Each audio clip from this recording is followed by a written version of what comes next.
আইনি লড়াইয়ে শেষ পর্যন্ত জয় হলো বিএনপি চেয়ারপারসন বেগম খালেদা জিয়ার। জিয়া অরফানেজ ট্রাস্ট মামলা নিয়ে সংসদের ভেতরে বাইরে সাবেক প্রধানমন্ত্রী শেখ হাসিনার নানা কটু কথা শুনতে হয়েছে তাকে।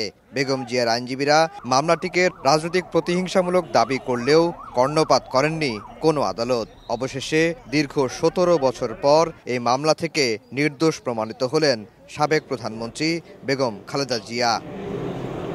বুধবার জনাকীর্ণ আদালতে এই মামলার আপিলের রায় ঘোষণা করেন আপিল বিভাগ। রায়ে বলা হয়, নিরপরাধ বেগম জিয়া, তারেক রহমান সহ সব আসামি। বিচারিক আদালত ও হাইকোর্টের রায় বাতিল করে সর্বসম্মতিক্রমে দেয়া রায়ে বলা হয়, আইনের অপপ্রয়োগ সহ পুরো বিচার প্রক্রিয়াটি ছিল প্রতিহিংসামূলক। খালাস দেয়া হয় সব আসামিকে। এই সমস্ত মামলায় যে সমস্ত বেল বন্ড দেওয়া হয়েছে, সেই বেল বন্ড ও আর থাকলো না। তাই এই প্রসিকিউশন ছিল একটা মেলিশিয়াস প্রসিকিউশন। এইটা মেলিশিয়াস মানে হচ্ছে একটা বিদ্বেষমূলক এবং প্রতিহিংসামূলক। এবং কার বিরুদ্ধে প্রতিহিংসা? পুরো জিয়া পরিবারের উপরে প্রতিহিংসা, সারা বাংলাদেশের বিরুদ্ধে প্রতিহিংসা।